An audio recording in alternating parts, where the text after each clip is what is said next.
Hi, my name is Kehkashan Basu. I am 19 years old. I am HundrED's 2019 Innovator of the Year. I'm a United Nations Human Rights Champion, the founder president of social innovation enterprise Green Hope Foundation, the youngest recipient of Canada's Top 25 Women of Influence 2018, a UN Human Rights Champion, the winner of the 2016 International Children's Peace Prize. And I am going to talk today about why it's so important that young people, students, are a part of the Sustainable Development Agenda. Now, my green journey began when I was 8 years old, when I started planting my first tree on my 8th birthday, because I'm born on World Environment Day, 5th June, and I thought that it was preordained that I should grow up to become an eco warrior. But it was also when I was 7 that I saw an image of a dead bird with its stomach full of plastic. And that really disturbed me because to my 7-year-old mind, that was very, very wrong. And I decided that I had to do something so that it would never happen again. And that is why I decided that by planting my first tree on my 8th birthday, I would start my green journey. And I worked tirelessly at the ground level for 3 years, going around my community, talking to my community members and the local supermarkets and the restaurants to think about the environment, to stop using plastic. And what I realized was that the reaction between, like the difference between the reactions of adults and children were very different because adults tended to be a bit cynical and they weren't very receptive of this idea that a child could make a difference. But my fellow children were exactly the opposite because they listened with care and were eager to participate. And slowly and steadily, I was able to create this whole ground level movement to think about the environment, to move towards sustainable living. And my advocacy work got me noticed by the United Nations in 2011. And that was when I entered the international arena. My ground level work took me to Rio Plus 20 in 2012, where I was one of the youngest delegates at the most important environmental summit at the time with over 50,000 delegates. And even though there were so many people, I was one of the youngest at 12 years of age. And I really did not like that because I felt that we as children needed to be a part of the decision-making processes because the outcome document was called The Future We Want. And we were the future. And it was definitely time for us to be a part of that discussion. And that led me to found Green Hope Foundation to provide young people, children, with a platform to learn about sustainability and then how to take ground level actions to mitigate the challenges that faced sustainability. And I really feel that Green Hope Foundation was founded to be a vehicle of change and empowerment for our generation, which is not just the future, but the present. At Green Hope Foundation, we firmly believe that in Maria Montessori's words, who famously said, the unknown energy that can help humanity is that which lies hidden in the child. And we definitely believe in this quote because we engage children at the ground level to become agents of change and have that sense of self-empowerment that I can do something to help my community and my planet. Now, Green Hope works on achieving the United Nations Sustainable Development Goals. And how did this come into play? So in September 2000, the Millennium Development Goals were adopted, which were 8 goals that set us on the path to sustainability. and they had a target date of 2015. Unfortunately, not all these goals were achieved by their target date. So the United Nations decided to adopt a fresh set of 17 goals and 169 targets known as the Sustainable Development Goals. Now, this entire process started with Rio Plus 20 in Brazil, where I was one of the youngest, as I mentioned before. And this was followed by high-level political forums, open working groups. And all this culminated in the United Nations Sustainable Development Summit at the 70th session of the UN General Assembly, where I was one of the 193 youth that represented our constituency and was a part of when these goals were adopted. And these 17 goals and 169 targets have one fundamental aim: to achieve a life of dignity for all by leaving no one behind. Now, a lot of people say that 17 goals and 169 targets are way too many to achieve with just a target date of 2030. But it is also very detailed, much more detailed than the Millennium Development Goals were. And every single one of these SDGs is connected, because you cannot achieve one goal without working on the other goal and trying to achieve that other goal. So climate action, poverty eradication, zero hunger, good health are all related. And goal 17 is actually global partnerships. So it really goes to show that there's a common thread that runs through all of these SDGs. And only if we achieve all these SDGs, we can achieve a sustainable future. And now young people, students, play a very, very important role in the achievement of these goals, because we are the present and the future. And there have never been more young people in the world than ever before. And our involvement in the Sustainable Development Agenda is absolutely critical for the achievement of these SDGs. Green Hope uses education for sustainable development as a transformative tool to engage and educate children, young people, students all around the world, so that they can play a role, a very important role, in achieving these SDGs. We use not just STEM education with science, technology, engineering, and math, but we use STEAM, incorporating art into this, because it is very important that we have a creative outlet as well. It is not just about speaking about these issues. We need other mediums to allow children and youth and students to express their views however they feel comfortable. At Green Hope Foundation, we have our tailor-made environment academies, which are essentially workshops organized by students for young people, so to encourage peer-to-peer communication. And students discuss topics ranging from reducing our carbon footprint, biodiversity conservation, the planet in peace. And it allows them to have a good discussion amongst people their own age, and allows them to come up with solutions on how they can solve their most immediate problems. And like I said, it's not just about speaking about these issues.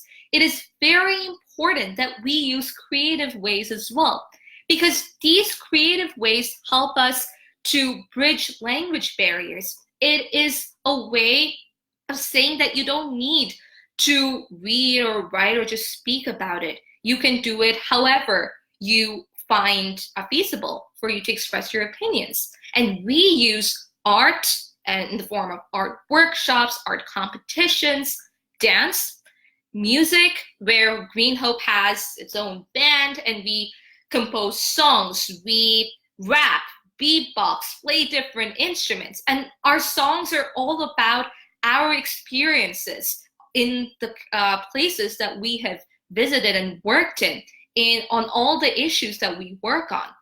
And this is a way that requires no language. You can talk to a child from any part of the world, and this really helps you to connect with them.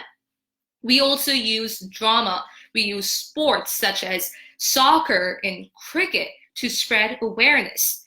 And all of these creative ways, it allows the children and the students to understand that however they feel comfortable, they can express their views. And later on, I will give examples of how this really helps the students to express their views.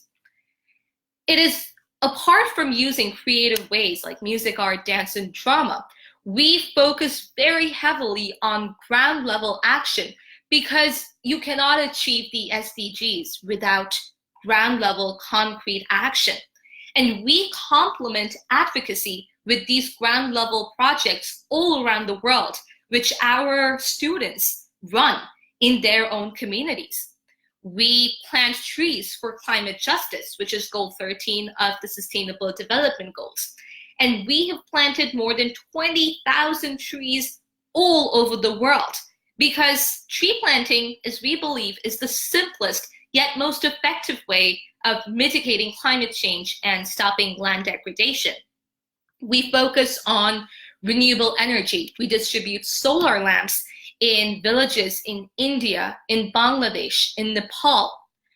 We promote sustainable living as a way of life in urban communities, in rural areas, marginalized communities, by conducting park cleanups, beach cleanups, community engagement campaigns. And in certain areas, we conduct cigarette collection campaigns, cigarette stub collection campaigns, because these cigarette stubs are super poisonous to the beach, to the marine plants and animals. And in places like where these cigarette stubs are abundant, we actually conduct special cleanups just for these cigarette stubs. We work on mangrove conservation worldwide because mangroves play such an important part in our ecosystems. And this includes projects in the Sundarbans, which is the largest mangrove forest in the world on both the Bangladesh and India side. We work in Suriname, where we planted mangroves across along the Atlantic coastline. We work on turtle conservation all over the world. We work on hawksbill turtle protection, green turtle protection, olive ridley turtle protection, even leatherback turtle protection. And not just sea turtles, but river turtles as well. And we work on turtle conservation and mangrove conservation in several other places in the world, such as in Bali, in Abu Dhabi, in Suriname and Sundarbans, as I mentioned. And in every place, we learn about the people living over there and what they do to help save their mangroves. And then we talk to them, to the children, about what they can do to better protect their mangroves and their ecosystems. Now, for the past 4 years, Green Hope has been focusing on children living in marginalized communities because children and young people are often the ones affected most by environmental disasters, by disasters in general, and they're most vulnerable to all of these problems. Green Hope works in the Syrian refugee camps on the border of Lebanon and Syria, where we have engaged with the children whom society does not deem as part of the mainstream. And we have communicated with them through music, dance, art, and sport. And what we have seen is that this really helps them to come out of their shell, and it really breaks the ice between us. Because an 8-year-old boy who hadn't spoken for a year was able to use rap as a way of expressing what he had gone through, even though he was unwilling to speak about his experiences. We have children such as Reta who have pledged to clean up their camps, to engage their friends and plant trees so that they can make their camps as clean and green as their villages were before they had to flee the war. We work with HIV positive children in Nepal, where the children do not receive the sufficient medical care, but through art and music, They are able to come up with the most amazing ideas to combat plastic pollution, even though they will not live to see the fruits of their labor. We work with refugee children in Malaysia, with orphanages in Suriname, where the children in the orphanage have actually created a pilot project to engage their friends in stopping plastic pollution in their schools as well as in their orphanage. We work in Kutupalong, which is the world's largest refugee camp. And this is where the Rohingya refugees are now staying. And when we went in there, it was an unimaginably harsh environment where the children living there didn't even know how to read and write. But they were able to express their views through music and art and dance. And they were able to truly understand what we were saying as well through music and dance. And it really goes to show that no matter where the children are, where the students are, they really have that potential to make a difference. Whether we engaged with children of prisoners in Kenya, whether we used eco-fashion as a way to engage the children in Bali, or even in Kenya, where the children made their own outfits out of recyclable waste items and created the most amazing outfits and then had their own catwalk. It really shows how innovative these children and students are once they're given the opportunity to really showcase their potential. And whether a child living in a refugee camp or in an affluent city like Toronto, the children have that power to make a positive change. Green Hope Foundation now has members, has permanent chapters in 14 countries, and we've engaged more than 25,000 children all across the world. We work in countries from India to the UAE to Suriname to Chile, multiple countries all across the world. And we have seen that no matter where we are, the children, the students have the same enthusiasm for protecting our planet. That is something that's just inherent. They really want to do something to make sure that they grow up in a world that is just, sustainable, and equitable. Green Hope Foundation, using education for sustainable development, gives them that outlet to showcase that energy and that passion. And that really, really helps them to showcase their true potential. Green Hope is now an accredited organization with the United Nations Environment Assembly. And this allows us to bridge the gap between the top-down and the bottom-up processes. And using the creative ways that I mentioned, we bring the sustainable development goals to the students and the children living in communities all around the world. And using art, music, dance, drama, and sports, these children come up with these innovative solutions to achieve the SDGs. And when Green Hope actually goes into communities all around the world, we never tell them what to do. Using these creative ways, they come up with their own solutions using the tools that we have provided to solve the issues in their area. And that is really the best way forward because A, it allows them to be innovative and to showcase their potential, but B, it is also about trusting them and realizing that they know their problem the best because they're the ones who are facing it every single day. And in this way, we allow the children to have that self-empowerment and truly feel that they have a voice at the table, that they're not just sidelined because of their circumstances or their age. The students feel that I have the power to make a difference. And every child has the potential to make a positive difference. It does not matter where you are or how old you are. Age has nothing to do with capability. And 11 years later, I say the same thing, that if a child starting at 8 can do something and has the vision and the passion to make a difference, then every single child, young person, student around the world has the power to make a difference, has the power to contribute to the achievement of the Sustainable Development Goals. Green Hope's work is a vindication of my belief that young people truly have a power to change the world, that students, that if we give them the opportunity, if we trust them enough, that they can come up with ideas that really make this positive change.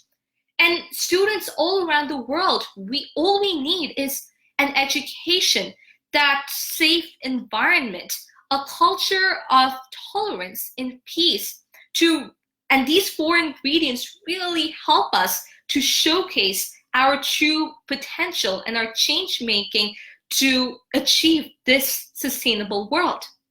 And as Pearl S. Bucks famously said, the young do not know enough to be prudent, and therefore they attempt the impossible and achieve it generation after generation.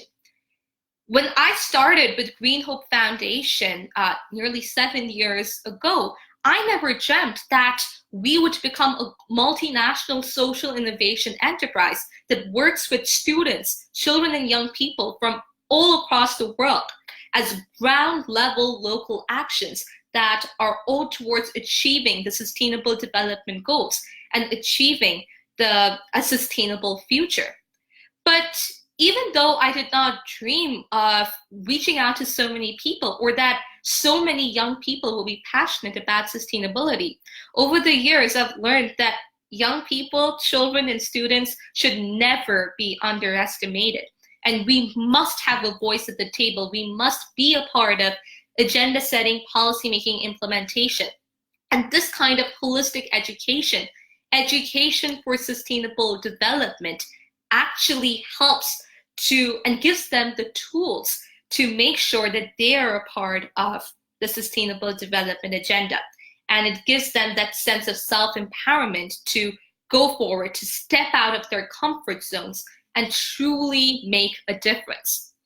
HundrED Youth Ambassadors are an active community of students from all across the world.